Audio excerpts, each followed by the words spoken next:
Оқша жетмегенде оқша эшләргә дип шапмадым. Фикер йөрттем. Фикер, идея дөньяда иң кыйммәтле товар. IT-технологияләр өлкәсендә танылган эшмәкәр Стив Джобс шулай дип әйтә иде. Исәнмесез, бүгенге тапшыруның төп темасы идея дөньяны ничек үзгәртә ала һәм мәктәп укучыларын эшмәкәрлеккә ничек җәлеп итәргә. Сезнең белән белем дөньясы һәм мин тапшыруның алып баручысы Айгөл Имамова. Алдагы минутларда. Сәлем Алия, журналистика югары мәктәбе студентлары татар телендә сөйләшә торган акыллы колонка булдырырга ниятли. 5-1 укучыларның идеяләре Татарстанны ничек үстерергә ярдәм итәчәк. Кеше коткару мәктәп укучыларына ни өчен беренче медицина ярдәме күрсәтүне белергә кирәк.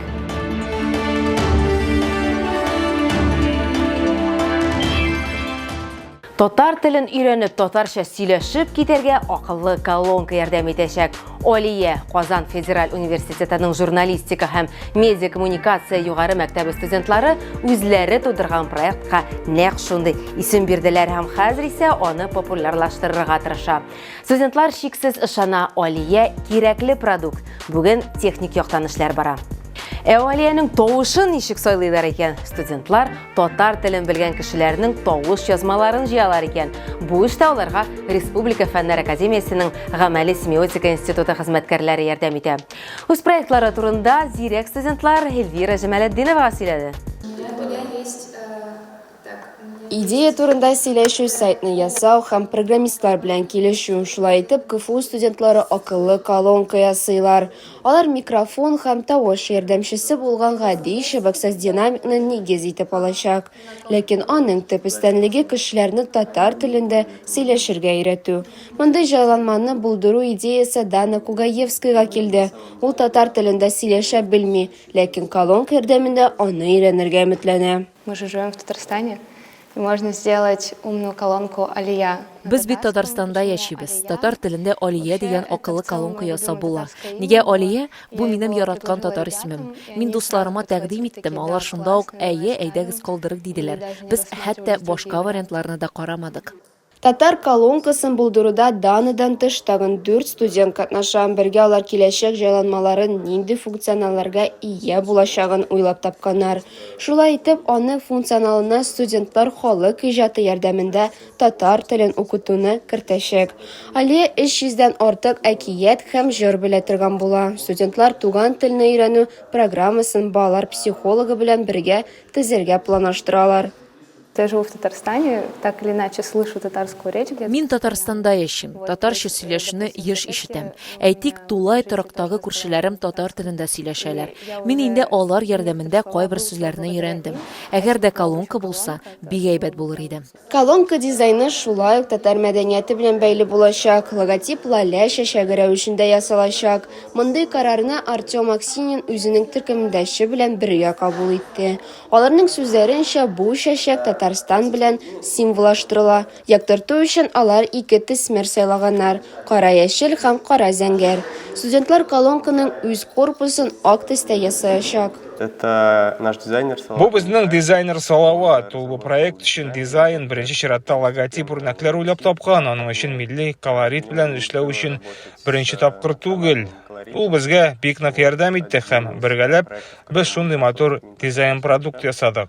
Озак еллар дәвамында татар телен укыту буенча популяр онлайн мәктәп булып ана теле платформасы санала иде. Әмма ул Россиядә нигез салучыларының китүе аркасында ябыла.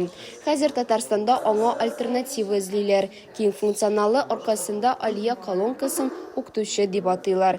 Ләкин ул онлайн мәктәпне алыштыра алмый. Артем сүзләре буенча, телне тулысынча өйрәнү өчен тере аралашу кирәк. Первостепенное обучение вживую. Беренче рәвештә тере килеш мәктәпләрдә тел курсларында һәм башкалар. Ләкин шул ук вакытта, әгәр балалар бакчасында яки мәктәптә татар телен укыту каралмаган булса, бу балалар өчен яхшы әзерлек булыр иде.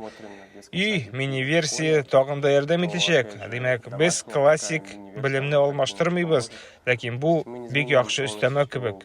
Хәзерге вакытта күпчелек ата-аналар балаларның туган телдә сөйләшә алмавы турында борчыла. Шуңа күрә алар теләсә нинди ысул белән өйрәтергә тырышалар.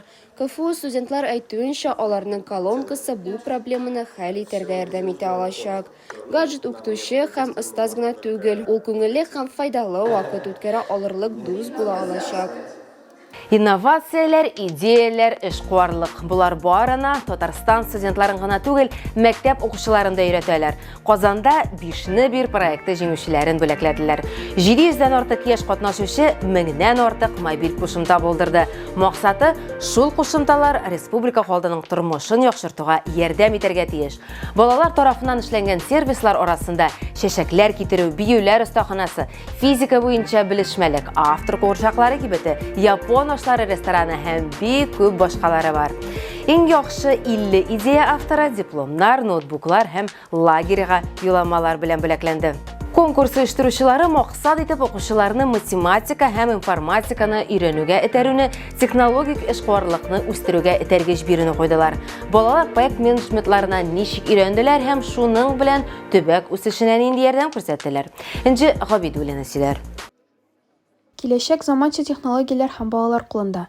Казанда мәктәп укучылары арасында үткәрелгән дай-5 республика күләм бәйгесенә йомгак ясалды. Меңләгән бала IT өлкәсендә шәһәр һәм республика халкының проблемаларын хәл итә алырдай махсус кушымталар эшләде. Җиңүчеләр исемлегенә кергән балаларның эшләре белән Татарстанның фән һәм мәгариф министры Илсур Хадиуллин һәм Татарстан дәүләт идарәсен цифрлы нигездә үстерү, мәгълүмат технологияләр һәм элемтә министры Айрат Хәйруллин танышты. Современные технологии. Заманча технологиялар IT-ның заманча үсеше теләсә кайсы студентка, мәктәп укучысына, хәтта Казанда яшәмәсә дә технологик проектлар эшләргә мөмкинлек бирә. Дөнья бик тиз үзгәрә һәм бүгенге цифрлы технологияларның һәрберебезнең тормышына үтеп керүен күрәбез. Бу интернет кына түгел, мессенджерлар һәм социаль челтәрләр генә түгел. IT өлкәсе һәркемгә бик күп мөмкинлекләр бирә. Яшь интеллектуаллар бәйгесендә республиканың һәр районыннан диярлек укучылар катнашкан. Конкурсның төп максаты халык өчен кирәкле заманча кушымталар булдыру. Балаларның күбесе проектларын үз ихтыяҗларыннан чыгып ясаган. Нурлатның беренче санлы мәктәбе укучысы Эльгина Гатина Нурлат шәһәре өчен спорт көндәлеге кушымтасы уйлап тапкан. Киләчәктә ул кушымтаны республикага, аннары инде Россиягә чыгарырга тели. Это приложение изначально пока что направлено. Бу кушымта әлегә бары Нурлат шәһәренә юнәлтелгән. Анда бик күп спорт объектлары, шулай ук спорт белән шөгыльләнү өчен мөмкинлекләр бар. Әмма тренировкаларны язу, спорт вакыйгаларын күзәтү буенча бердәм система юк. Минем кушымта бу проблеманы шешә. Ул тиешле спорт төрен сайларга, сез шөгыльләнә алырлык урын, тренер табарга һәм үз күнегүләр расписаниесын төзергә ярдәм итәчәк. Җиңүчеләр исемлегендә булган Айдар Әхмәдиев исә бизнес алып бару өчен электрон блокнот уйлап тапкан. Кушымта оешмаларда бурычларны билгеләү һәм контрольдә тоту өчен эшләнелгән. Айдар сүзләренчә, әлеге проект коммерция һәм дәүләт оешмаларында эшне оптимальләштерергә ярдәм итәчәк. Главное преимущество является рейтинговая система сотрудников. Кушымтаның төп өстенлеге хезмәткәрләрнең рейтинг системасы булу. Кушымтада хисапларны һәм эш нәтиҗәләрен, шулай ук хезмәткәрләрнең профильләрен беркетү мөмкинлеге, шуның ярдәмендә алар белән элемтәгә керү мөмкинлеге дә тудырылган. Мәктәп балаларын хезмәткә, бәйгеләрдә катнашып көчне сынап карарга өндәү укытучы хезмәте. Конкурсның финалында укытучыларга да хөрмәт күрсәттеләр. Очень горжусь своими учениками, очень рада, что участвую. Укучыларым белән горурланам. Мондый конкурста катнашуыма бик шатмын. Искиткеч конкурс. Оештыручыларга рәхмәт, барысына да рәхмәт. Иң авыры балаларны җәлеп итү. Бу яңа кызыклы өлкә.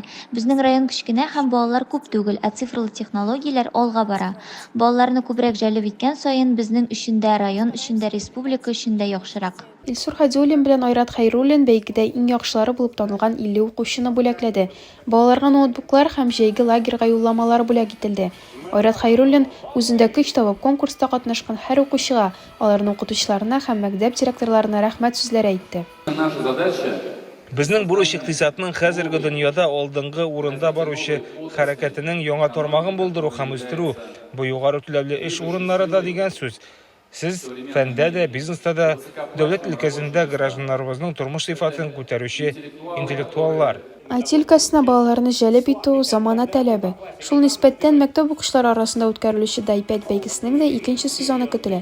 Җәйге каникуллардан соң проект кабат үз эшен башлап җибәрәчәк.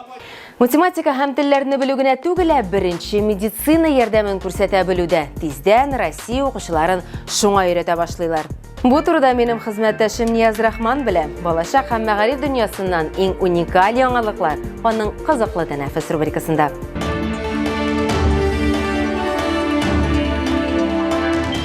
Сәлем дуслар. Жиләк жия су куена балык тота торган чак, җәйнең рәхәтен күреп калыгыз. Интернетка керергә вакытыгыз булмаса, мәктәп тормышына бәйле хәлләр безнең сәхифәдә урын ала. Бу кызыклы тәнәфес һәм без башлыйбыз. Беренче ярдәм күрсәтә беләсезме? Мәктәпләрдә хәзер математика, физика, химия гына түгел, ә беренче ярдәм күрсәтүне дә укытырга җыйналар. Бу хакта Россия хөкүмәте рәисе Михаил Мишустин тиешле йөкләмәләр бирәчәге хакында хәбәр итте. Хәтта үзе белән булган хәлне дә сөйләп күрсәтте ул. Баксаң, аның иптәше урманда куркыныч яра ала. Кәрәзле телефоннар һәм интернет юк. Ничек итеп ярдәм итәргә дигән сорау туа. Бәхеткә мәктәптә алган белемнәре ярдәмгә килә. Гомумән, совет укучыларының стандарт булмаган ситуацияләргә бик әзерлекле балалар булуының бу чираттагы мисалы. Для того, чтобы скорая помощь доехала, мы в лесу были. Да, вот пришлось на велосипеде ему дальше приехать, мы ему обработали все и зафиксировали рану, так сказать, остановили кровь, и потом его принесли, дождались скорую помощь. Вот, он мужественно держался, боролся, но так на всю жизнь запомнили. Быел мәктәпне тамамлаучыларга күп акча тотарга кирәк булачагы билгеле булды. Менә сезгә кызыклы саннар. Костюмның бәясе 6000 нан алып 20000 сумга кадәр. Галстук, я булмаса күбәләк бәясе 500-700 сумга төшәчәк. Классик ботинка 2300-гә сатып алырга мөмкин. Әгәр дә инде стильгә кедалар туры килә икән, аларның бәясе 1700 сум тирәсендә. Чыгарылыш кичәсендә кием уртача 4700 сум тора. Әмма аның арзанракка да табарга мөмкин. Аяк киеме һәм аксессуарлар ата-аналарга 1700 сумга төшәчәк. Чәчләр өчен якынча 2000 сумна чыгарып саларга кирәк булачак. Быел исә бер кешегә якынча 1500 һәм 3000 сумлык лофтлар һәм банкет заллары аеруча популяр икән. Бер сыйныфның ата-анасына уртача әлеге киш 100 000 сумга төшә. Менә сиңа шундый саннар. Ол җилкәннәр киләсе уку елы тамамлану белән Санкт-Петербург шәһәрендә чыгарылыш укучылары өчен узатырган чара хакында быел Алый Пороса 24 июнь киченә туры килә. Анда танылган артистлар чыгышы һәм шулай ук инде ол җилкәннәр парады тамашачыларны таң калдырды.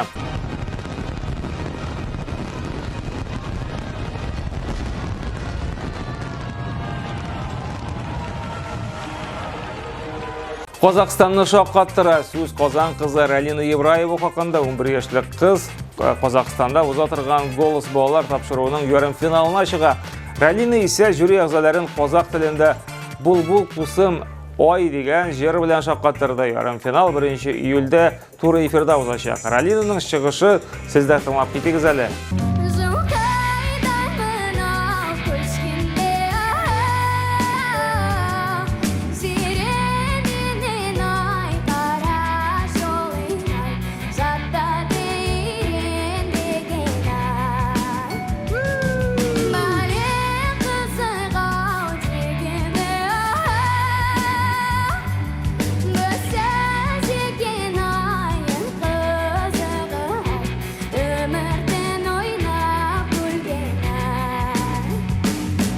Балалар күңелен күрәләр. Россия көне уңаеннан узган Липецк өлкәсенең Ельцы шәһәрендә Хренников фестивале уза. Анда исә Ростов шәһәреннән булган тынлы оркестр барсында шаккаттырды.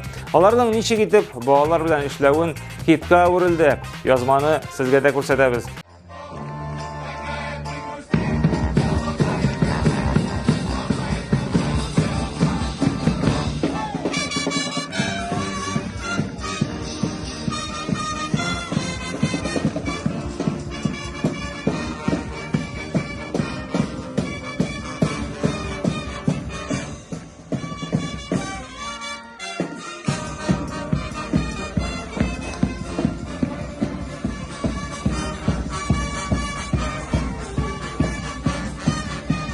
Бу атнамда шундый яңалыклар алып келди. Очрашырбыз. Сәламәт булыгыз.